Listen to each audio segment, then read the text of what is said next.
তো ঈদের পরে আমি আর আমার জামাই মিলে তো আম্মুদের বাসায় যাচ্ছি। তো আম্মুদের বাসায় যাওয়ার কথা শুনলে কেন যেন অনেক ভালো লাগা কাজ করে।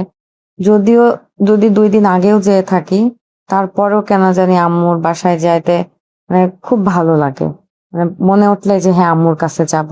হয়তো বাজারে আসলাম, এসে তো জামাই আমাকে ভ্যানের উপরে বসায় রেখে যে মিষ্টি নিয়ে আসলো, অনেক কিছু নিছে।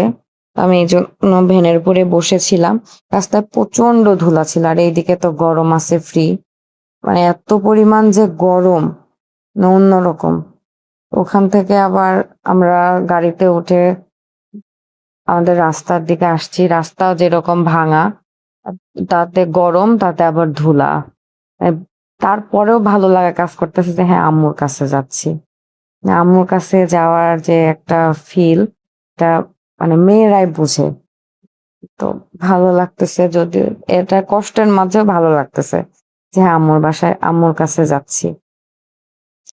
যদিও ঈদের কয়েকদিন আগে আম্মুর বাসা থেকে আমি আসছি, কয়েকদিন ছিলাম, এবার গিয়ে আম্মুর কাছে অনেক দিন ছিলাম।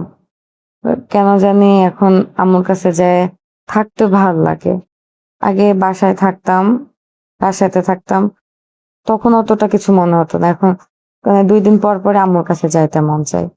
তো আম্মুর কাছে এই তো ঈদের পরে, ঈদের মধ্যে অনেক মাংস খাওয়া হয়েছে, জন্য ভাবছিলাম যে সবজি খাবো। আমি বলতে আমার জামাই বলছে যে কিছু রান্না করতে হবে না, সবজি বাজার করে আমরাই নিয়ে যাব।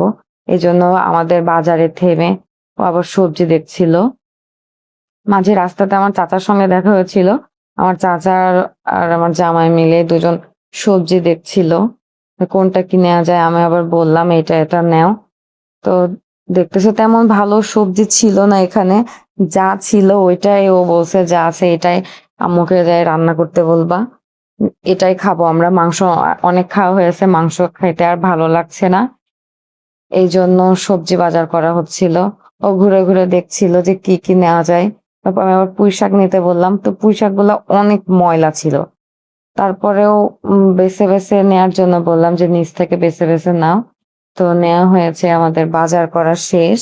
আমরা এখন বাসার দিকে যাব। ও টাকা দিচ্ছিল, পলিথিনও ওরা ভালো দিচ্ছিল না। পলিথিনও কোন একটা ব্যাগে নেওয়া ব্যাগ ছিল না আমাদের কাছে। তো তারপরে ওখান থেকে বাজার শেষ করে আমরা গাড়িতে উঠলাম, আবার বাসায় যার দিকে রওনা দিলাম। ও আমাকে জিজ্ঞেস করছিল যে আর কি নেওয়া যায়। তো বাসায় চলে আসার পরে আমার জামাই মানে ড্রেস টেস চেঞ্জ করে শুরু করে দিছে ডালিম পাড়তে। আমাদের গাছে অনেক ডালিম ধরছে, তো পাড়ছিল। আম পাড়ার যেটা আম যেটা দিয়ে পারে ওই মানে লাঠি দিয়ে পারলো। অনেক ডালিম ছিল গাছে, সবগুলা তো আর পারা যায় না, সবগুলা পাকে না, অনেক আবার খেয়ে ফেলছে। ওখান থেকে আমরা আমাদের বাসায় ২-৩ দিন ছিলাম। ওখান থেকে আমরা আবার ফুপুর বাসায় আসলাম, ফুপুদের বাসায় দাওয়াত ছিল। আমরা সবাই মিলে ফুপুদের বাসায় আসলাম। ফুপুদের বাসা আমাদের বাসা থেকে একটু পাশেই, কিন্তু অনেক দিক দিয়ে ঘুরে যেতে হয়। দুজন মিলে আবার ফুপুদের বাসায় আসছি। তো ওকে বারবার জিজ্ঞাসা করছিলাম যে ও নতুন জামাই কেমন ফিল হচ্ছে। তো দিয়ে দেখি আমার ফুফাতো বোনের মেয়ে আমাদের দেখে অনেক খুশি। ও মানে আমার থেকে মনে হয় যে আমার জামাইরে বেশি ভালোবাসে। আমি যে ওরে এত ভালোবাসি তাতে আর হয় না।